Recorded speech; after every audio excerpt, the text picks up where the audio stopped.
우리 시드니 안주한께 성도 여러분, 한 주 동안 평안하셨습니까?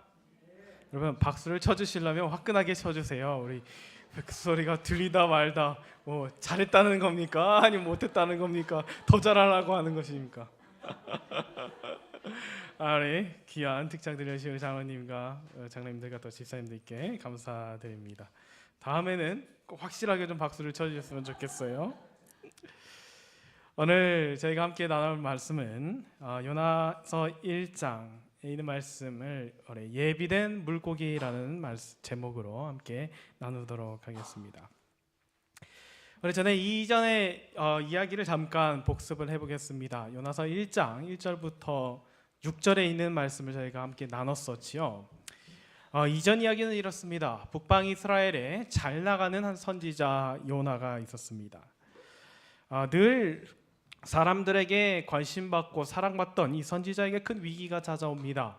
하나님께서 그토록 가고 싶지 않았던 니느웨로 가라 명하시죠. 절대로 가고 싶지 않았던 그곳을 가지 않기 위해서 요나는 다시스로 향합니다. 그때 사단이 마침 준비해둔 그 배가 있어서 거기서 올라타서 다시스로 향하는 것이죠. 이렇게 우리의 삶에는 늘 고집스러운 죄들이 있습니다. 이 죄들이란 꼭 악독한 행동들만을 의미하지는 않아요. 그런 행동들뿐만 아니라 하나님의 말씀에 순종하고 싶지 않다라는, 또 순종하기를 거절하는 모든 것들은 그것이 아무리 사소한 것이라고 해도 그것이 죄라는 것입니다. 도망치는 요나는 마침 사단이 정박해둔 배에 오르게 됩니다. 그리고 배 밑에서 깊이 잠이 들게 되죠. 그런 요나를 하나님께서 깨우시기 위하여 광풍으로 배를 흔드십니다. 하나님께서는 그를 그냥 포기하고 버리실 수도 있어요. 다른 선지자를 보내실 수도 있었습니다. 아니면 그 배를 그냥 침몰하게 하셔서 그냥 역사 속에 교훈으로서 남게 하실 수도 있었겠죠. 하지만 하나님은 그를 버리시지 않았습니다. 하나님은 어떻게 해서든지 요나를 니느웨로 보내려고 하셔요. 요나서에 있는 말씀은 요나를 통해 니느웨를 구원하시려는 것이 아니라 니느웨를 통해 요나를 구원하시려는 하나님의 절박한 섭리에 대한 기록입니다. 요나를 잠에서 깨우신 하나님께서 오늘 또 다른 질문을 그에게 던지십니다. 이 거세게 흔들리는 그의 배 위에서 요 혼란 속에 요나는 가장 중요한, 너무나 중요한 한 가지 질문을 받게 됩니다. 요나서 1장 7절과 8절에 이렇게 기록되어 있습니다. 그들이 서로 이르되 자 우리가 제비를 뽑아 이 재앙이 누구로 인하여 우리에게 임하였나 알자 하고 곧 제비를 뽑으니 제비가 요나에게 당한지라. 우리가 그에게 이르되 청컨대 이 재앙이 무슨 연고로 우리에게 임하였는가 고하라. 내 생업이 무엇이며 어디서 왔으며 고국이 어디며 어느 민족에 속하였느냐. 이때 이 사람들이 요나에게 했던 질문을 요약하자면 딱 이것입니다. 너는 누구냐라는 것이죠. 거기에 이제 뭐 직업도 묻고 고향도 묻고 또 국적도 묻습니다. 한마디로 너는 누구냐라는 질문에 요나는 대답해야만 했던 것입니다. 우리가 되게 쉽게 흔히 이야기하는 들을 수 있고 물을 수 있는 질문인 것 같아요. 이 호주에서 살아가면서 이렇게 다른 국적이나 다른 인종이나 또 다른 사람 이렇게 다른 배경을 가진 문화적 배경을 가진 사람들을 만나면 우리는 흔히 주고받습니다. 당신의 어떤 문화적 배경은 어떻습니까? 뭐 어느 나라에서 왔습니까? 그럼 저는 원래 어느 나라 사람인데 호주에 언제 와서 살고 있습니다. 이런 질문과 대답을 우리는 흔하게 접할 수 있습니다. 하지만 사실 요나에게는 이것이 조금 생소하고 굉장히 당혹스러운 질문이 될 수도 있을 것 같아요. 왜냐하면 요나에게 누가 감히 이렇게 묻는 사람 없습니다. 당신 누굽니까? 자기가 자기 소개를 하지 않더라도 옆에서 누군가가 소개해 줄 만한 사람이 요나였습니다. 그리고 이 요나는 늘 자기가 무엇을 하는지 또 못하는지는 굳이 묻지 않아도 사람들이 늘 알아서 판단하고 알아서 잘 그를 알게 되었다는 것이죠. 요나는 아마 그런 연예인들과 같은 삶과 좀 비슷했지 않을까 싶어요. 물론 그가 그렇게 화려한 삶을 살지는 않았지만 어딜 가든지 자기가 아는 사람보다는 자기를 아는 사람이 훨씬 많았을 것입니다. 그랬던 요나에게 이런 질문이 들리게 된 것이죠. 당신은 누구입니까? 처음부터 끝까지 그는 자신이 누군지 아무것도 모르는 사람들에게 자기가 누군지 대답해 줘야 합니다. 이때 사람들의 질문의 순서를 우리가 주목해 볼 수 있어요. 생업이 무엇이며, 제일 중요하죠. 뭐 하는 사람입니까? 그 다음에 어디서 왔으며, 그 다음에 어느 민족에 속하였느냐. 이런 질문을 들었을 때 요나는 이렇게 대답합니다. 그가 대답하되 나는 히브리 사람이요 바다와 육지를 지으신 하늘의 하나님 여호와를 경외하는 자로다.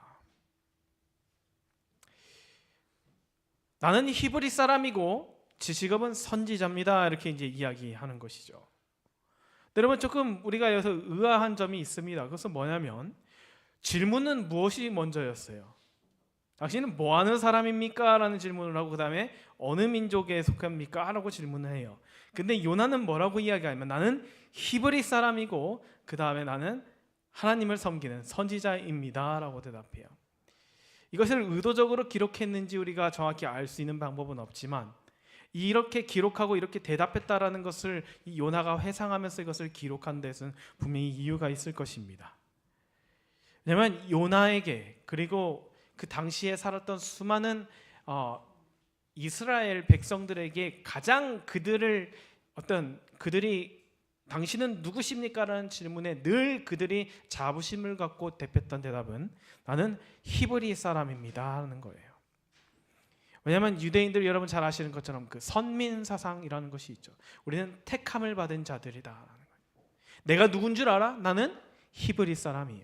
온 세상이 다 망해도 다 무너져도 절대로 무너지지 않을 것이 우리나라에 있는 성전이고 절대로 망하지 않을 것이 우리 민족이다라는. 지금은 아시리아의 핍박을 받고 이렇게 고통스럽지만 언젠가 다시 우리가 그것을 회복할 것이며 우리는 결코 망하지 않아, 나는 결코 무너지지 않아 라는 자부심을 갖게 해준 단어가 바로 그 히브리 사람이라는 거예요. 오늘 요나는 자신이 무엇하는 사람이냐? 사실 이것이 가장 중요한 질문입니다. 넌 누구야 대체? 넌 뭐하는 사람이야? 라고 하나님께서 그 사람들 통하여 묻는 것이에요. 넌 누구냐? 너는 대체 누구야? 너 뭐하는 사람이야? 하나님께서 이렇게 단도직입적으로 물으십니다. 근데 저는 한국에서 왔고요. 뭐 자꾸 주절주절 늘어나요. 우리가 그렇게 하잖아요. 혀가 길다. 하나님이 너는 못하는 사람이냐 그러면 저는 하나님을 섬기는 사람입니다. 저는 목사입니다. 저는 장로입니다. 저는 집사입니다. 저는 재림 교인입니다. 그러면 되는 것이지 왜 여기다가 막 자기가 뭐 어느 사람이고 물론 그것도 물어보긴 했지만요. 지금 요나가 가지고 있는 그의 마음속의 대답이 그의 무의식적에서 튀어나온 것입니다. 나는 히브리 사람입니다. 그래 나는 히브리 사람입니다. 근데 말이죠. 제가 선지자긴 한데 좀 말하긴 부끄럽지만 하나님께서 말씀하신 것을 피하고 싶어도 지금 도망치는 중입니다 라고 이야기하는 거예요. 아마 제 생각에는 그렇게 정확하게 이야기 안 했을 것 같아요. 돌려서 이야기했죠. 아마 뭔 일이 있었는데 그 좀 잠깐 이렇게 했더니 그때는 이제 그 사람들이 듣습니다. 어쨌든 이 사람들이 알아들어요. 이 사람이 지금 자기의 신의 뜻을 좀 거스르는 행동을 하고 있구나라는 것을 압니다.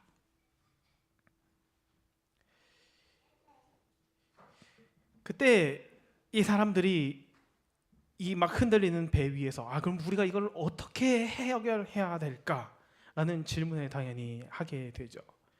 그래서 말씀을 계속해서 보면 바다가 점점 흉흉해집니다. 막 파도가 심해지기 있어요. 그래서 무리가 그 사람들의 요나에게 묻습니다. 우리가 너를 어떻게 하여야 이 바다가 잔잔해지겠느냐? 그때 요나가 대답합니다. 나를 들어 던지라라고 대답하죠. 그때 이 사람들이 던지기를 망설입니다. 왜냐하면 요나는 누구예요? 요나는 신의 사자거든요. 하나님을 믿지 않는 사람들이었지만 그들도 그 나름 종교를 갖고 있는 사람들이었기 때문에 그 쉽게 말해 종교인, 즉 그 신과 관련된 사람을 함부로 자신들이 취급하다가는 자신들이 그 벌을 받을 수 있다라는 그런 두려운 생각을 가지고 있었습니다. 그래서 요나에게 그렇게 함부로 할 수는 없었던 것이죠. 오늘 요나가 받은 두 번째 질문은 어떻게 하면 잠잠해지는가라는 것입니다. 세상에 수많은 사람들이 이런 폭풍 속에 살아갑니다. 우리가 살아가다 보면 정말 이런 폭풍들과 같은 시기가 찾아올 때가 있죠. 내 인생의 배가 완전히 뒤집힐 것 같고 완전히 이것이 가라앉혀 버리고, 때로는 여기 계신 분들 중에서는 그것이 진짜 가라앉고 있는 경험을 하신 분도 계실지 모르겠습니다. 지금 이 사람들은 그냥 인생의 가장 위험한, 가장 위기의 순간에 놓여 있어요. 그리고 그것에 대해서 답해 줄 사람을 선택했습니다. 나름의 방법대로. 그것이 제비 뽑는 것이었어요. 근데 여러분, 제비는 언제 뽑는 줄 아세요? 아무것도 모르겠을 때 뽑는 거거든요. 이 사람들 아무것도 모릅니다. 아무리 물어봐도 거기에 뭐 무슨 직업을 가지고 있는 사람들이 탔는지 모르겠지만 아마 거기는 좀 배운 사람이 있었을 수도 있고 돈이 많은 사람이 있었을 수도 있습니다. 근데 자기들이 아무리 이 배를 타고 오랫동안 여기를 여행해 봤지만 이 폭풍에는 답이 없는 거예요. 분명히 자기네 경험상 이 시기에는 태풍이 오지만 안 되는 것입니다. 이 항로는 항상 안전했던 곳이에요. 선장에게 있어서는 너무나 익숙한 항로였고 매번 다니던 곳인데 대체 왜 일이 일어나냐는 것이죠. 거기에 혹시 뭐 과학자가 있었을지, 뭐 기상을 예측하는 사람이 있었을지, 뭐 점을 치는 사람이 있었을지 모르겠지만 그 누구도 답을 내리지 못했습니다. 그래서 제비를 뽑는 거예요. 누가 답할까요? 하나님 보셨기에 우리가 봤을 때 뭐 돼요? 바보들끼리 지금 논의하고 있는 거예요, 그렇죠? 나도 모르겠고 수연이도 모르겠고 재은이도 모르겠는데 우리 셋이서 그래도 누가 답해 볼까요? 고르고 있는 것이죠. 그래서 어쩌지 제가 걸린 것입니다. 아무것도 모르는데. 근데 그렇게 하고 있는데 거기에 공교롭게도 누가 껴 있는 거예요? 요나가 껴 있는 거예요. 유일하게 알 수 있는 사람이 거기에 있는 것이죠. 그때 뽑힌 요나가 드디어 대답하는 것입니다. 이 나 때문입니다. 저 때문에 이런 일이 일어났습니다. 라고 고백하는 것이죠. 그러면서 나를 던져라 라고 이야기해요. 여러분, 우리가 살아가면서 하나님을 믿든 믿지 않든 모든 사람은, 모든 인생에는 이런 폭풍이 찾아오게 되어 있습니다. 그리고 그것을 경험하고 또 경험할 것임을 우리는 부정할 수 없는 것이죠. 세상이 말하는 것과 다르게 우리의 삶에 찾아오는 모든 어려운 순간들이 다 죄의 결과는 아닙니다. 때로는 하나님께서 우리를 깨우시기 위하여 보내주셔야 이 광풍처럼. 그러나 우리가 반드시 기억해야 될 것은 뭐냐면 죄는 반드시 고통을 동반한다라는 것입니다. 사람들은 지금 무엇하고 있냐면 자신들의 신 앞에서 자신들을 계속 지금 비춰보고 있는 거예요. 자기 신들에게 기도합니다. 뭐 알라를 믿는 사람은 알라 있고, 뭐 그 사람은 바알을 믿는 사람, 아세라를 믿는 사람, 하여튼 빌대로 빌어요. 아마 그동안 감춰왔던 이야기 막 다 했을 거예요. 하나님이 제가 그거 그 5불짜리인데 그 10불에 속여서 팔았습니다. 뭐 하면서 자기 신의 이름을 부르면서 온갖 고백과 고백은 다 하고 막 다 털어내려고 하겠죠. 그것이 나 때문인가? 근데 아무리 돌이켜봐도 이 사람들이 내가 그렇게 한 것은 없는데 라는 생각에 결론이 드니까 결국 모르겠으니까 제비를 뽑는 것입니다. 그래서 요나가 걸리게 된 것이죠. 사람들이 이렇게 고민 속에 살아가고 있을 때 하나님의 선지자에게 매우 좋은 기회가 찾아온 것입니다. 이때 하나님을 증거해야 한 거예요. 요나가 이때 딱 이렇게 뽑혔을 때 이것이 하나님의 뜻이구나 라는 것을 알아챈과 동시에 이것이 하나님께서 보내신 광풍이라면 하나님께서 잠재우실 수 있고 하나님께서 왜 그 광풍을 일으키셨는지, 그리고 잠재우신다면 왜 잠재우시는지를 요나는 깨달아야 했습니다. 근데 요나는 그것을 밝히 이해하지 못해요. 그저 사람들이 이야기했던 것처럼 내가 하나님을 피해 도망가기 때문에 이 배를 흔드시는 것이고 내가 없어지면 이 배는 흔들리지 않을 것이다 라는 결론밖에 내리지 못합니다. 근데 요나 선지자는 이것을 거짓 하나 없이 진실을 기록하고 있어요. 그 당시에 자신이 깨달았지 못한 사실을 그대로 진술을 하고 있는 것입니다. 사실 요나는 이때 요나가 해야 됐던 것은 그 자리에서 무릎을 꿇고 주님 앞에 회개하는 것이었어요. 너무나 간단한 것입니다. 선지자가 늘 가르쳐왔던 것 아닙니까? 하나님 앞에 무릎 꿇고 기도하고 회개해라. 니느웨로 가서 할 이야기도 그 내용이에요. 설교 내용이 똑같아요. 지금까지 평생 동안 똑같은 설교만 하면 됐습니다. 니느웨는. 이 요나는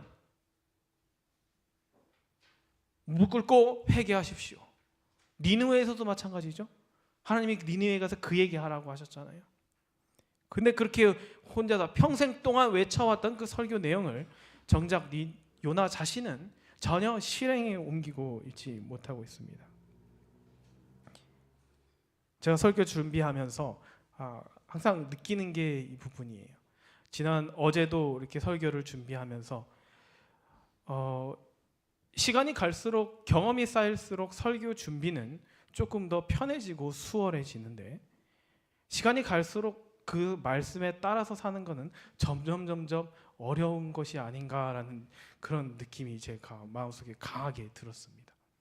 어제 요나도 비슷한 처지였던 것 같아요. 아무리 회개하고 무릎 꿇고 기도하고 하나님께 회개하라 외쳤지. 지금 이 상황이 되니까 그냥 나를 던져버려라. 그 못하는 것입니까? 물론 책임감 있고 용기 있는 행동 같아 보이지만 하나님 앞에서는 너무나 무책임한 행동 아닙니까? 그럼 하나님이 뭐가 되어요? 자기가 그냥 물에 빠져서 다 끝나버리면 하나님은 뭐가 됩니까? 그 사람들은 하나님은 지금 여호와 하나님 이름 어쩌면 몇 번 들어보지도 않은 그런 신이 있었어 라고 궁금해하는 그 사람들 앞에서 하나님은 자기 말을 듣지 않으면 바다에라도 빠뜨려버리는 그런 신이다라는 것을 지금 선지자가 자기가 나서서 그것을 보여주게 된 것이죠. 자신을 바다에 던지라고 이야기합니다.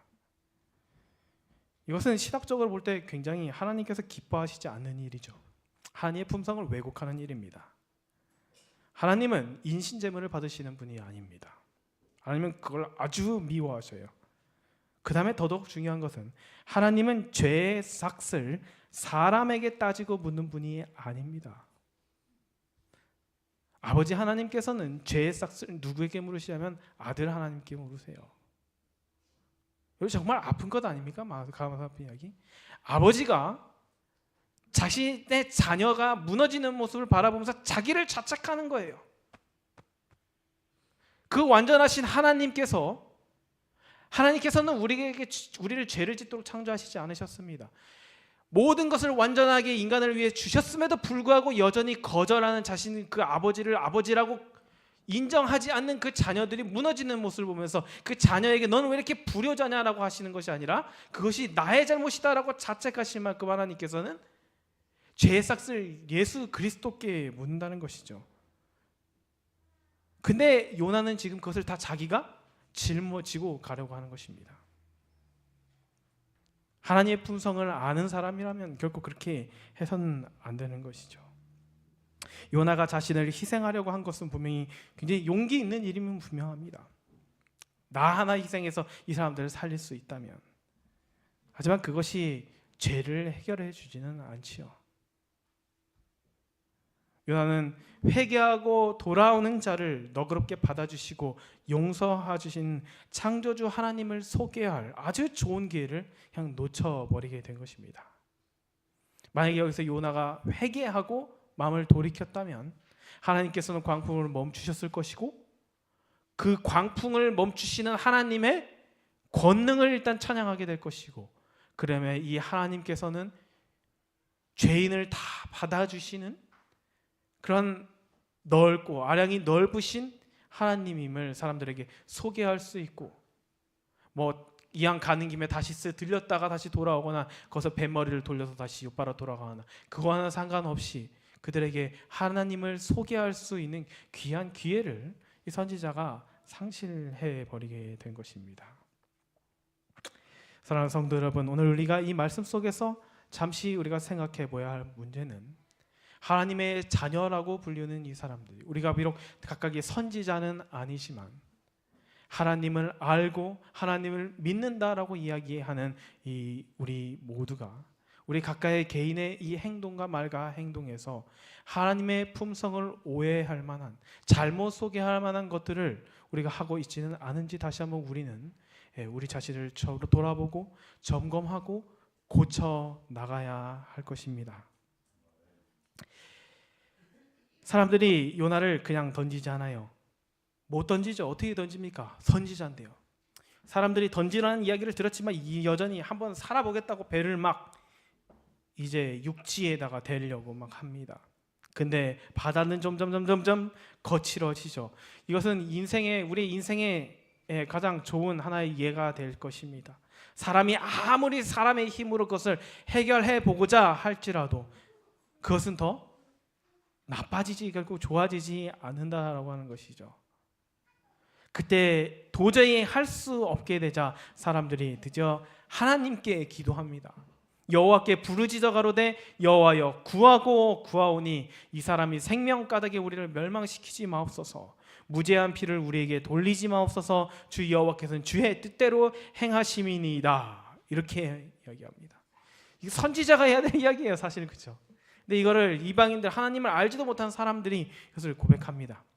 이들이 알았던 거예요. 혹시라도 요나의 생명을 우리가 잃게 한, 요나를 던졌을 때 요나가 믿는 하나님이 분노해서 우리에게 벌을 내리시지 않을까라는 두려운 마음에 하나님께 기도를 하고 요나를 바다에 던지게 됩니다. 그들이 요나를 들어 바다에 던짐에 바다에 뛰노는 것이 곧 그친지라. 그 사람이 여호와를 크게 두려워하여 여호와께 제물을 드리고 서원을 하였더라. 이 기록을 보니까 막 훗날 요나가 이 사람들이 그 후에 자기가 던져진 후에 어떻게 되었는지를 듣게 되었던 것 같습니다. 요나를 던지니까 바다가 잠잠해져요. 요나의 선택은 최고의 선택이 아니었습니다. 그저 책임감으로 바다에 뛰어들게 된 것이죠. 그런데 아이러니하게도 이 배에 남아있는 사람들은 요나의 희생이 그들에게 구원을 가져다 주었습니다. 요나에게는 굉장히 개인적으로 아쉬운 선택이지만 하나님께서는 이것을 이용하셔서 배 안에 있는 사람들을 구원하셔요. 오늘 말씀 속에서 이 이방인들이 고백했던 것처럼 우리가 기억해야 한 가지 알 수 있는 사실은 뭐냐면 우리가 불순종하든 순종하든 그와 상관없이 하나님은 그분의 사역을 행하신다라는 것입니다. 요나가 니느웨를 가든 말든 하나님은 니느웨를 구원하실 것이에요. 요나가 무엇을 하든 간에 상관없이 하나님께서는 그 배에 탄 사람들을 건져내시고 그들을 도우실 것입니다. 하나님의 사역에 인간이 좌지우지할 수 있는 권한이 전혀 없어요. 우리는 그렇게 대단한 존재가 되지 못합니다. 그러나 우리는 하나님께 대단한 존재는 못 돼도 하나님께 굉장히 소중한 존재라고 하는 거예요. 대단한 존재는 하나님을 강제로 움직이게 합니다. 그것은 인간이 할 수 없는 것이죠. 하지만 소중한 존재는 하나님께서 그분의 뜻에 따라서 계획에 따라 그분이 직접 움직이시도록 한다라고 하는 거예요. 여러분, 우리가 다시 한번 기억해야 할 것은 하나님은 우리가 필요해서 부르신 것이 아니라 우리를 사랑해서 부르신 것이라는 것입니다. 하나님은 요나를 써먹으려고 부르신 것이 아니라 요나를 구원하시기 위하여 부르셨다라는 거예요. 그래서 요나를 사랑해서 니느웨로 가게 하신 것입니다. 배 안에 있는 자들을 위해서 요나의 결정을 존중하셨습니다. 여러분, 요나는 이때 이 바다에 빠져 자신의 몸을 던지기로 결심하면서 의도치 않게 예수님을 표상하는 역할을 수행하게 됩니다. 우리의 삶 속에 파도와 그런 폭풍을 잠재울 수 있는 유일한 분, 바로 예수 그리스도의 표상과 같은 역할을 의도치 않게 하게 된 것이죠. 하나님은 이렇게 요나뿐 아니라 니느웨 사람들도, 배 안에 있는 사람들도, 요나는 가보지도 못한 그 다시스에 있는 사람들도 하나님께서 사랑하십니다. 그래서 니느웨를 통해 요나를 구원하시고, 반대로 요나를 통해 니느웨를 구원하시고, 광풍을 통해 배에 있는 사람들에게 하나님의 존재를 알게 하시고, 그리고 그 소문들이 다시스로 전해지면서 다시스에 있는 사람들도 저 멀리 히브리 사람들이 믿는 여호와의 하나님의 이름을 듣도록 하셨을 것입니다. 이렇게 때로는 하나님께서는 우리의 불순종마저도 선하게 사용하셔요. 그래서 우리가 위대하신 하나님이라고 이야기하는 것입니다. 하지만 그렇다고 해서 불순종이 정당화될 수는 없는 것이죠. 제가 하나님이 살아계심을 증명하기 위해서 하나님의 말씀을 거역했습니다라고 할 수는 없는 것입니다. 네, 저는 확신합니다. 만약 요나가 그 배에 타지 않았다면 하나님께서는 다른 방법으로 그분을 가르치셨을 것입니다. 왜냐하면 그들을 또한 하나님께서 구원하시기 원하는 사랑의 대상이기 때문이죠. 우리는 이렇게 결코 다 알 수 없습니다. 의미 없는 것이죠. 만약에. 하지만 그 만약에를 뛰어넘는 것은 뭐냐면 하나님께서는 우리 모두를 그만큼 사랑하시기 때문에 우린 그저 그 선하신 하나님의 섭리를 기대할 뿐이라는 것입니다. 오늘 이야기는 이렇게 마무리됩니다. 여호와께서 이미 큰 물고기를 예비하사 요나를 삼키게 하셨으므로 요나가 3일 3야를 물고기 배에 있으니라. 하나님이 이미 큰 물고기를 예비하셨습니다. 이미 예비하신 물고기, 그거와 대비되는 개념이 마침 정박해 있던 배이죠. 이미 예비된 물고기는 요나의 의지와 상관없이 그를 구원하시기 위하여 하나님께서 보내신 구원의 수단입니다. 마침 정박되어 있었던 배는 요나가 하나님을 거역하기만을 기다리고 있었던 사단이 미리 준비해 놓은 멸망의 수단입니다. 사탄은 우리의 마음을 이길 수 없습니다. 그저 우리의 말과 행동과 그동안의 삶의 패턴을 분석해서 여러 가지 자신의 경험에 비추어서 여러 가지 요나가 어디에 약한지, 요나의 약점이 무엇인지, 요나가 어떻게 하면 하나님을 떠날지를 잘 예상할 수 있기 때문에 그가 그렇게 준비해 놓은 것에 불과하죠. 그래서 사탄은 그냥 파악하고 예측할 수 있는 것입니다. 그것밖에 못해요. 그래서 사탄은 언제 활동을 할 수 있냐면 우리가 스스로 하나님을 떠나려는 결정을 내릴 때에만 그가 우리의 삶에 개입할 수가 있습니다. 우리가 주님과 함께 있는 동안은 결코 그가 그의 힘으로 우리를 주님 곁을 떠나게 할 수 없다라고 하는 것이죠. 이미 예비하신 물고기는 하나님께서 모든 것을 아시는 우리 주님께서 요나를 위하여 예비하신 것입니다. 저는 오늘 말씀의 제목을 예비하신 물고기, 예비된 물고기, 이미, 여기서 뭐가 느껴지시나요? 이미 바닷물에 빠지기 전에, 아니요, 요나가 바닷물에 빠질 것을 아세요. 그 결심을 내리기 전에 이미 하나님은 요나를 니느웨로 데리고 가시기 위한 그분의 계획을 마치시고 실행의 준비를 옮길 계획을 다 마치시고 기다리고 계셨습니다. 이미 큰 물고기를 예비하사 이미 구원하시기 위하여 예비하신 하나님의 사랑을 로마서에 있는 말씀은 이렇게 증거합니다. 저는 이 성경절을 성경 중에서 가장 좋아합니다. 우리가 아직 죄인 되었을 때 그리스도께서 우리를 위하여 죽으심으로 하나님께서 우리에게 대한 자기의 사랑을 확증하셨느니라. 아무도 사랑하는다고 묻지 않아요. 누가 하나님 앞에서 하나님 저 사랑합니까? 제 사랑이요? 하나님 묻지 않으셨어요. 누가 봐도 그렇죠. 세상에서는 묻지 않습니다, 여러분. 죄인을 누가 사랑하냐면 묻지 않아요. 왜요? 누가 봐도 사랑하지만 할 만하지가 않거든요. 저 사람을 왜 사랑합니까? 물을 가치도 없어요. 근데 하나님은 아무도 묻지 않는 질문을 스스로 하십니다. 나는 그를 사랑하는가? 그 사랑의 하나님은 스스로 그것을 확증하셔요. 나는 그를 사랑한다. 그때가 언제예요? 우리가 아직 죄인 되었을 때. 이것을 오늘의 이야기로 조금 번역을 해보자면 이렇습니다. 요나가 아직 배 안에서 잠들었을 때, 요나가 선장이 끼워서 그냥 비몽사몽할 때, 아직도 그 배 흔들리는 배 위에서 정신 못 차리고 히브리인이라고 자랑하고 헛소리하고 있을 때,